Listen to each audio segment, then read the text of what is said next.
Երկրին անհրաժեշտ են փոփոխություններ, իսկ դրա համար պետք է համախմբվել ու լսելի դարձնել ժողովրդի ձայնը։ Խնդիրները գույքագրելու եւ առաջարկները լսելու համար առաջարկ Հայաստանի նախաձեռնության ներկայացուցիչները շարունակում են հանդիպումների շարքը։ Այս անգամ Արարատի մարզում են։ Մենք պետք է իրար լավ ճանաչենք։ Եթե մենք իրար լավ չճանաչեցինք, ոչ մի բան չի ստացվելու։ Բայց լավ ճանաչելը քիչ է, իրար պետք է հարգենք ու սիրենք։ Պետք է ինչ-որ մի բանի շուրջը համախմբվեն։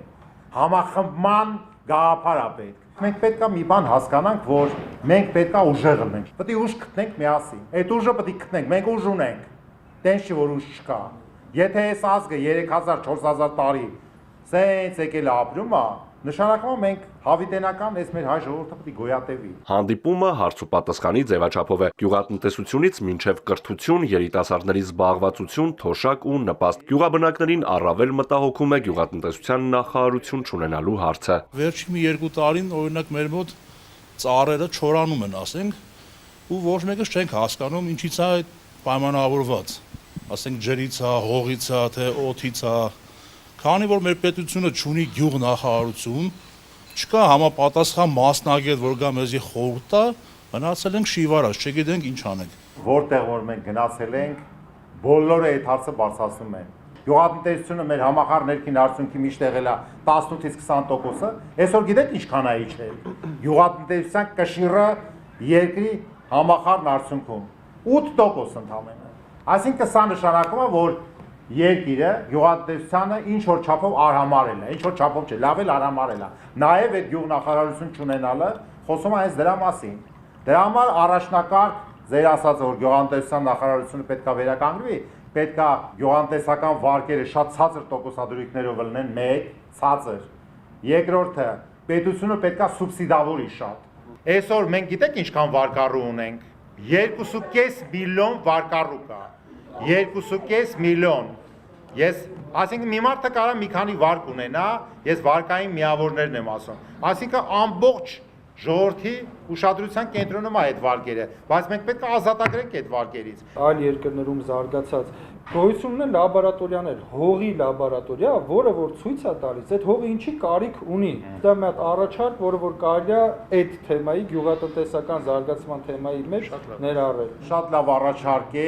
Գյուղացին իր հողի հետ է։ Իրան պետք է ասեն, ընդունեք 7 տարի այս հողը տվել է այսինչ բերքը, ել չի տալու։ Առաջիկա մի քանի տարում սենց է փոխվելու, եթե այդ հողի մենք ուրեմն որակական կազմը չբարձրացնենք, սենց անենք կամ նենց անենք։ Կարող է ասենք պետությունը ասի դու ինքդ որոշի, խես գնացել ռիսկի այսինչ զոնայում մի բանով է զբաղվում, որը հեռանկար չունի։ Անասնաբուժական ծառայություններ, ֆիտոսանիտարիա, բոլոր տիպի խորհրդակցություններ գյուղացու հետ պետք է պայմաններ ստեղծի, ոչ թե գյուղացին պետք է գնա մասնագետն, մասնագետը պետք է գա գյուղացու մոտ, ասի ձեր համայնքում այս ինչ բաները կարող լինի։ Ցանքատարածությունների կեսը չի մշակվում։ Դրանց մի մասը Արարատյան դաշտում է։ Հողն անմշակ թողնելու պատճառները բազմաթիվ են՝ ոռոգման ջրից մինչև բերքի իրացում։ Երբ որ գյուղացին բերք է ստանում, լավ ավատա բերքը ստանում է, այդ դեպքում պետք է պայմաններ լինի բերքի մթերման եւ իրացման համար։ Ոնց որ պարոն Ծառուկյանը Վարդենիսում ուրեմն սառնարանային տնտեսություն, պահեստավորում, մթերում արեց, որպեսզի չվախենա, որ իր մթերքը մնա, սենց է, չէ, գյուղացին վախենում է, որ հանկարծ եթե 2-3 օր այդ բերքը չտարան, բերքը փչանալու է։ Որպեսզի այդ բերքը փչանալուց չվախենա, այդ մթերման սառնարանային տնտեսությունները ամեն ինչ ժամանակակից ձևով կառուցվի եւ պետությունը այն լոգիստիկ, ասինքն իրացնող կազմակերպությունները խթանի, որ բերք առնեն տանը։ Այսօր մենք գնացել ենք տարբեր բարձրադիր գյուղական համայնքներ, որտեղ որ անասնապահությունն է զարգացած, կտրուկ իջել է խոշոր եղջերավոր անասունների գլխականակը, որտեղ կաթի գինը ջրի գնից էժանա եւ պրոբլեմային է, դրա համար եւ թանկ է նստում, հաշվարկը արեցինք։ Այդ առումով մարդիկ մորթում են իրանց անասունները եւ իրացման տակ են դնում։ Դպրոցահասակ երեխաներ ունեցող ծնողների կարծիքով փոփոխության անհրաժեշտություն կա հանրակրթական ծրագրերում։ Ունենալով մեր ստեղծագործությունների մեջ, մեր գրողների մեջ բազմաթիվ գոհարներ մանկական գրականության մեջ, անցյալ ամբողջ տարի մենք ուսումնասիրել ենք ինչ-որ հնդկական Էլմեր փղիկի մասին, ծիծաղելի է նույնիսկ։ Եվ բացի այդ էլ, չգիտեմ, եկեղեցու պատմությունն են հայոց հանել դպրոցական ծրագրերից եւ մի շարք այլ խնդիրներ։ Դպրոցական հանրակրթական ծրագրի շրջանակներում դուք տեսաք, որ դասագրքերի բովանդակությունն էլ է փոխվում։ Այո, այդ եկեղեցու պատմությունը հանվեց, Սրան արդյոք սա դա փոխարինվել է ուրիշ բանով թե չէ, այդ արդեն պետք է մենք գնահատական տանք, թե միտքը են աղել, որ դա դուրս գա ընդհանրապես, նպատակը որն է, պետք է հասկանալ, սա մեկ ավանդական արժեքները, ազգային ինքնությունը, այդ բաները պահպանվի, կրթական համակարգում պետք է գնա, բայց զուգահեռ պետք է եվրոպական եւ ոչ միայն եվրոպական, առաջատար աշխարհում այսօր տեղի ունեցող process-ներն էլ ինքը ծանոթ լինի։ Տենց չի որ մենակ պարփակվելու ենք մեր ազգայինի մեջ, ասենք մենք ենք իսկ ոչ միտեղ կղզի ասա, դուրս չենք գալի։ Ինքը պետքա մեկը մյուսի հաշվին չլինի։ Նաև բուհական համակարգում բարեփոխումների առաջարկներ եղան։ Ուսանողը վարձավճարի պատճառով չպետք է բուհից դուրս մնա կամ ընդհանրապես չդիմի բուհ։ Ունեմ մի առաջարկ, ունեմ երկու աղջիկներ, որոնք շատ շուտով ուսանողներ են դառնալու։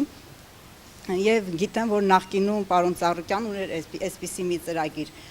ամբողջությամբ ինքը վճարում էր, պետությունը վճարի ամբողջության վարձը, իսկ հետո ուսանող աշխատելուց հետո ինքը փակ է արդեն։ Եվ կա այսպիսի մի բան, օրինակ ուսանողը ունի ավելի բարձր գիտելիքներ, ուզում է ընդունվի բժշկական ինստիտուտ սովորի, սակայն աշխատավարձը շատ քիչ է, չեն կարողանում վարձը մուծել, գնում են մանկավարժ են դառնում, սոցիոլոգ։ Դու գիտեք, որ Ծառուկյանը երիտասարդների միշտ օգնել է, հատուկ կրթաթոշակներ է նշանակել, ուսման վճար է տվել, միտքը այն է եղել, երեխան, որը լավ սովորում է, ուսման վճարը չվճարելու հետևանքով պիտի դուրս չմնա։ Լավ է սովորում։ Ֆինանսները պիտի պրոբլեմ չառաջացնեն, սա մեկ։ Երկրորդ, պետությունը կարող է քեզ 0%-ով վարկ տա այդ երեխային, որ դու ավարտես, գնաս 5 տարի էլ աշխատես, կամաց այդ վարկը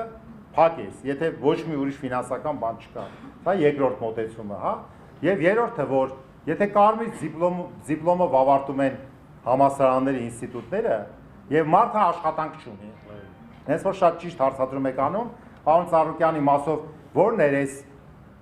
ուսանողական մրցույթի իմաստը։ Իմաստը այն էր, որ դիմեց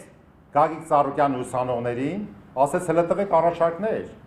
Դուք ուսանողներ եք, չէ՞, հա, շատ ենք չէ խոսում, որ կարող է կրթության որակը այն չի,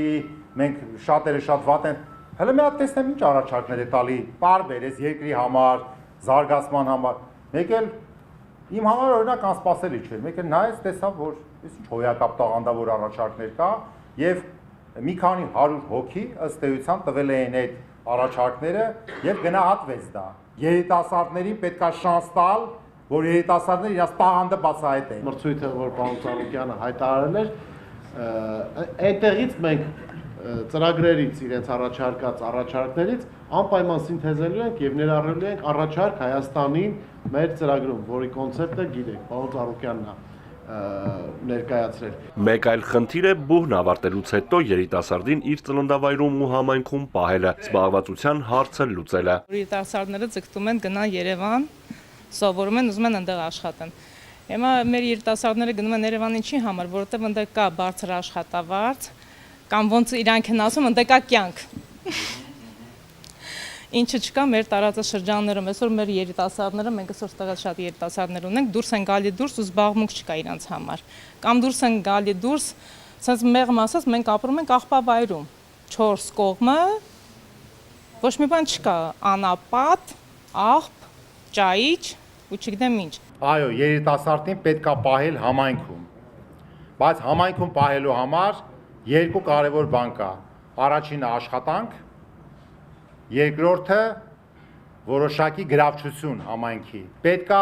բիզնեսով զբաղվելու հնարավորություն տան։ Այդ ձեր ասած երիտասարդը, որ գալիս է Երևան սովորումա հետ գա, եթե իր համայնքում համայնքը ասի իմ հարազատ երիտասարդ, ընդունենք 100 երիտասարդ, եկեք, ես ձեզ առաջարկում եմ 100 նախագիծ, ինչով ուզում եք զբաղվեք, ես էլ ձեզ հետ դառնում եմ համաֆինանսավորող եւ համամասնակից։ Այդ դեպքում պետք է շահագրգռվի համայնքը, պետք է իր համայնքի երիտասարդներին տեր կանգնի։ Սա հատկապես այն դեպքում, որ պետությունը տարեցտարի ավելացնում է հարկերն ու տուրքերը, դրա դիմաց չբարելավելով ծառայությունների որակը։ Գույքահարկը ձեր վրա էապես մեծանում է 26 թվից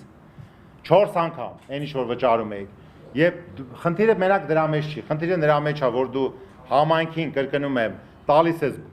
գույքահարկ, Համանքից պետք է ստանաս ծառայություն որակյալ։ Երիտասարդներից անցում տարեցների, անապահով, նպաստառու ընտանիքների խնդիրներին հանդիպման մասնակիցները խոսում են մարտահրավերների մասին, որոնց հաճախ բախվում են սոցիալապես անապահով ու խոցելի խավերը եւ տարեցները։ Ասում են քո բալերը չի հերիքում նպաստ ստանալու համար։ Ուզում եմ հասկանամ, այդ բալը ինչով է կախված, եթե 43,000 դրամ է ստացել ու 3,000 ավելացել է մի տարվա մեջ, այդ 3,000-ն է բալը ավելացնում։ Իմ անձնական կարծիքն եմ ասում, ընդհանրապես լավ կլինի, որ մարդիկ այնքան լավ ապրեն, որ նպաստ չստանան։ Վերջին ինչքան կարելի է նպաստի հույսի մնալ։ Վատ վիճակից է, որ այդ նպաստները կան։ Այսօր միջին թոշակը 50,000 դրամ է, նվազագույն թոշակը 36,000 դրամ է։ Սրա մասին շատ եմ ասել, էլի ասեմ։ Որպեսզի թոշակը բարձրացնեն ձեր, պետք է երկրում տնտեսական զարգացում լինի։ Որպեսզի տնտեսական զարգացում լինի, պետք է տնտեսական աճ լինի։ Թոշակի բարձրացնելու աղբյուրը պետական բյուջեն է։ Ուրիշ տեղ չկա թոշակ։ 600,000 թոշակառու ունենք մենք։ Առաջարկ Հայաստանին նախաձեռնության շրջանակում հնչած առաջարկներից շատերն ամիսներ հետո կդառնան ծրագրեր։ Դրանց մի մասը հնարավոր է ներառվի օրենսդրական նախագծերում, որոնք թիրախային լուծումներ կառաջարկեն խնդիրների լուծման համար։ Արթուր Հակոբյան, Էպիկենտրոն։